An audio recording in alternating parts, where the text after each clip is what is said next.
छोटे से गांव में राम, सीता और उनके दो बच्चे राजू और राधा रहते थे। राम एक मजदूर थे और उनकी आय बहुत कम थी।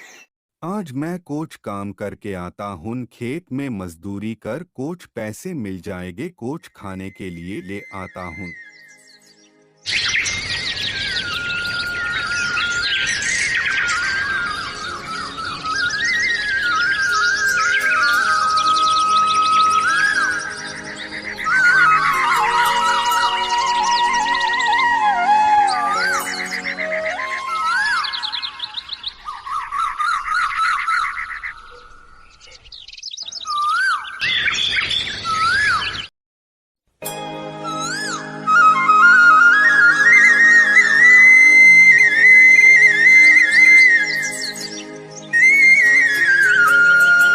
राम की पत्नी सीता घर का कामकाज संभालती और बच्चों की देखभाल करती।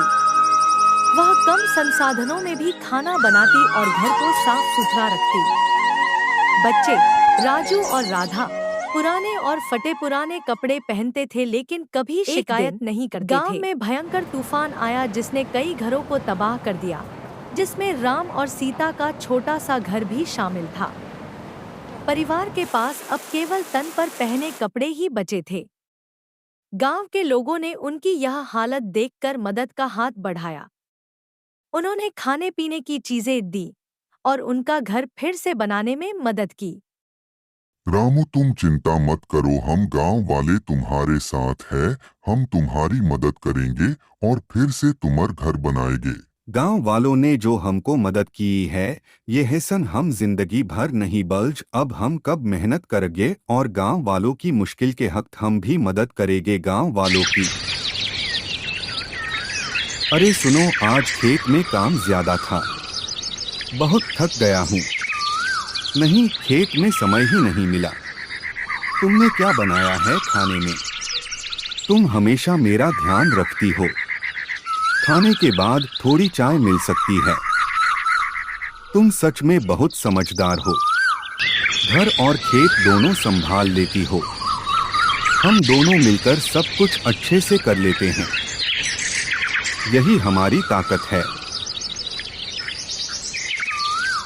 हाँ, काम तो बहुत होता है, लेकिन तुमने कुछ खाया या नहीं? मैंने तुम्हारी पसंद की दाल और चावल बनाए हैं। जल्दी से हाथ मुंह धो लो, मैं थाली लगा देती हूँ। हाँ, चाय तो जरूर मिलेगी। पहले खाना खा लो, फिर चाय बनाती हूँ। ये तो मेरा फर्ज है। तुम खेत में मेहनत करते हो, तो मुझे घर संभालना चाहिए। हाँ, एक दूसरे का साथ देना ही सबसे जरूरी है।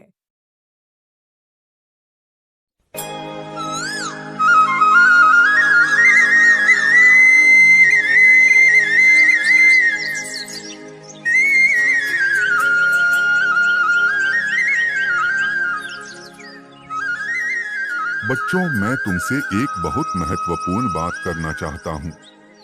जिंदगी में सबसे जरूरी चीज है ईमानदारी और मेहनत। अगर हम ईमानदारी से काम करेंगे और मेहनत करेंगे तो हमें सफलता जरूर मिलेगी। कभी भी झूठ नहीं बोलना चाहिए और न ही किसी को धोखा देना चाहिए। अगर हम सब मिलकर ईमानदारी और मेहनत को अपने जीवन का हिस्सा बनाएंगे तो हम अपने और अपने परिवार के लिए एक बेहतर भविष्य बना सकेंगे। याद रखना, सच्चाई की राह कभी आसान नहीं होती, लेकिन ये सबसे सही राह होती है। रामू की सारी परेशानी खत्म होगी और परिवार खुशी से जिंदगी गुजरने लगा।